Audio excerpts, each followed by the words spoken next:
Welcome to Competition Everything, Reading Analysis Branch Number 1, Animal Farm.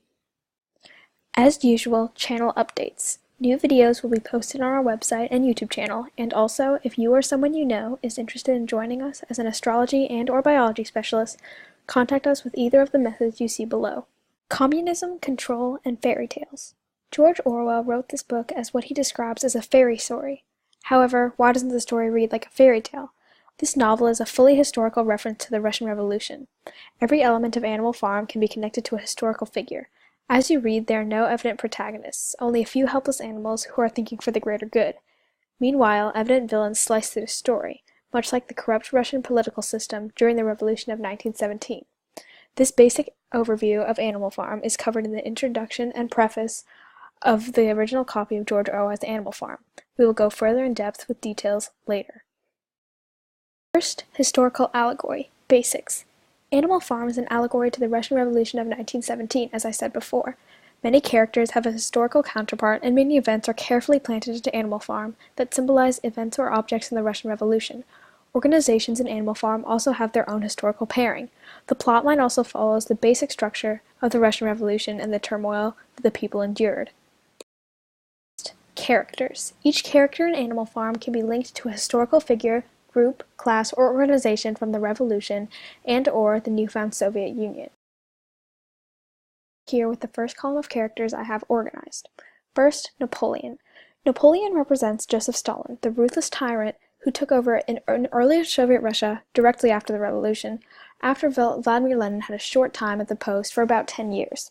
Next, Snowball. Napoleon's only opposition in the novel was Snowball, which is sadly accurate in real life as well. Leon Trotsky was Joseph Stalin's only opposition for power, and Leon Trotsky was not as willing to play as dirty as Joseph Stalin. Therefore, Joseph Stalin's ascent to power was seemingly easy.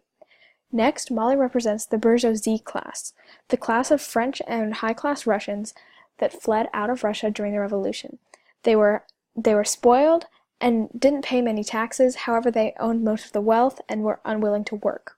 Next, Boxer, the horse, in Animal Farm, is representing the proletariat class. The proletariat class is the hard-working people class. We like to think of them as the middle class in modern society.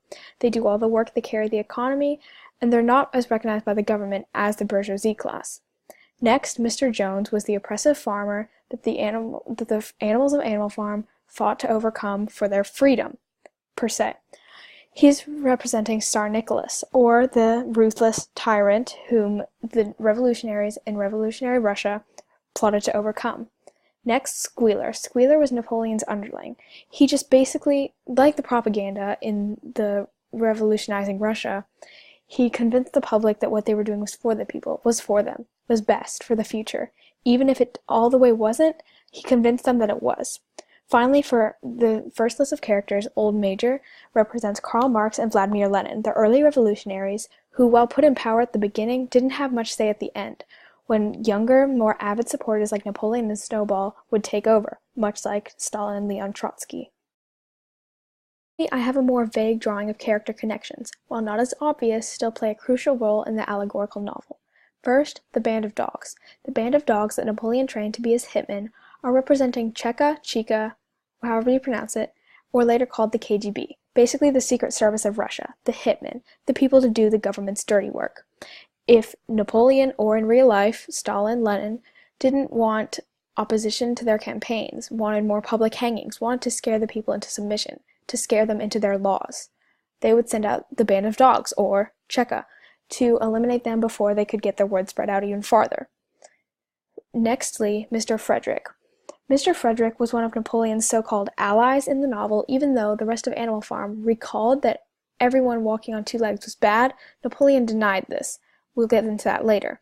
But Mr. Frederick represents Adolf Hitler, a seemingly ally of Russia, although they did have conflict later and had a series of minor battles that did cause some tension between the two nations, but never got that serious until World War II again happened. Next, Mr. Pilkington. Mr. Pilkington was kind of like Mr. Frederick, although he did not play so much of a high-key part in the novel. He was more of a low-key ally. He kept the face good for the public, much like America and England and Russia. They didn't so much like each other or agree with each other's government, morals, but they kept on a good face for the propaganda and the public. Nextly, Moses. Moses is a raven, a crow, a blackbird in the novel that was Mr. Jones's loyal bird. He was also run off the farm when Napoleon figured out that he was telling all the animals of a sugar land, a heaven, a euphoria, where they could go and live, they could jump over the fence. He was especially influencing Molly, the bourgeoisie class. He was like, there's a better place, there's a better place. So Napoleon didn't want any undermining of his power by a belief in something better, so he ran him off the farm. Moses represents the communist exploitation of religion. The preaching of that your leader is the God, even if he's really not. There's a better place with the leader. There's a better place elsewhere, but you won't find it. You won't find it. It's too secretive. It's too rare. So just be happy with what you have here. Finally, the pigs. The pigs, the ruling class in Animal Farm, that by the end of the book turn into humans, turn into the very thing they were fighting against. They represent the face of the revolution, the self-proclaimed new hope for all the animals. They are the most intelligent animals. They claim to be the most active. They claim to be the most experienced in all these ways. They can trade, they can build, they can do everything. But you never see it doing it themselves. But they are the face of the revolution.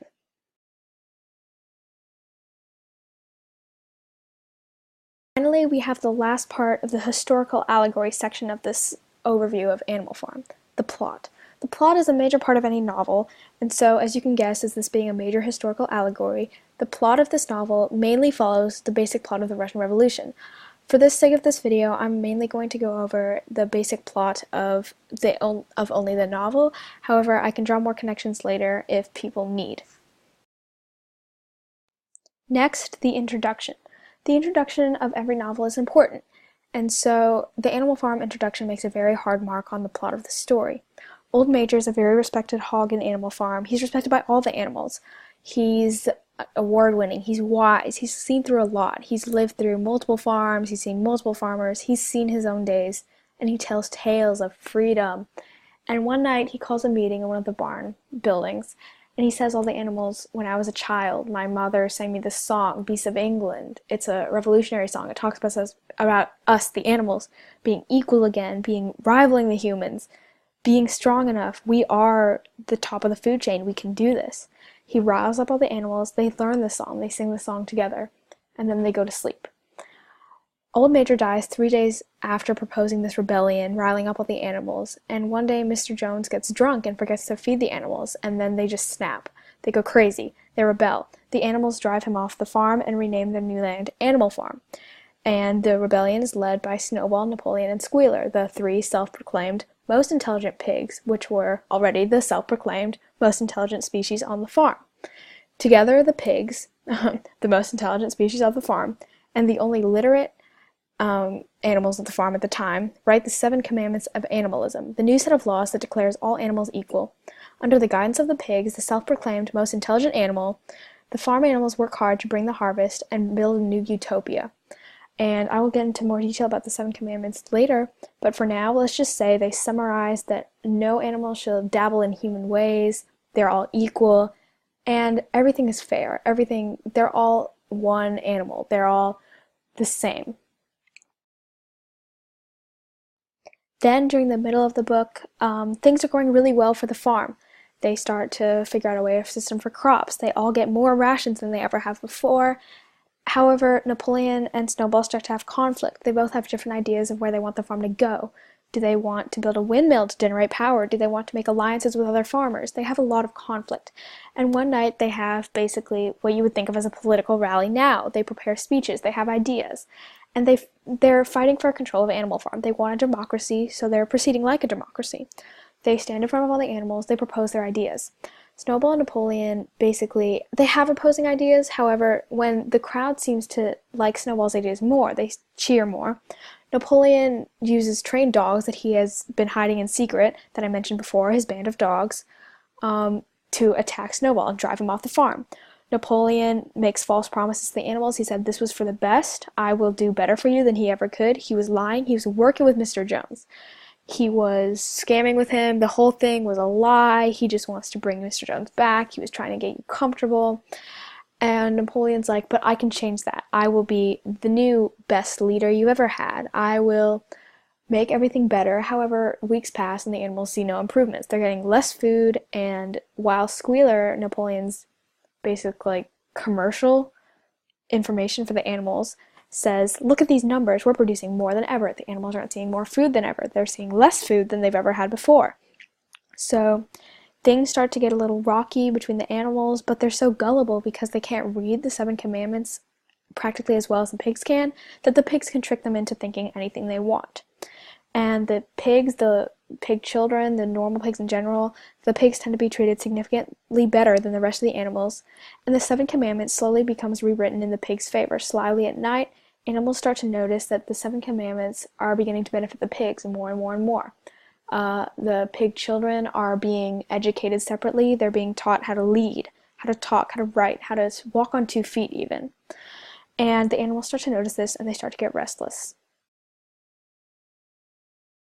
After the animals get more and more suspicious, Napoleon starts having to cover up more things, the changes in the commandments, him making deals with the farmers, sketchy things going on behind the scenes with the pigs wearing clothes, sleeping in the farmer's bed, which they swore never to do on the 10 Commandments. That was one of the original things.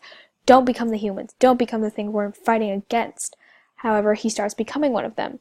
Napoleon and the pigs walk in one day to all the animals working on 2 feet. And they're starting to get fatter. They're eating more. They're drinking alcohol, which was one of the specific rules of the 7 Commandments.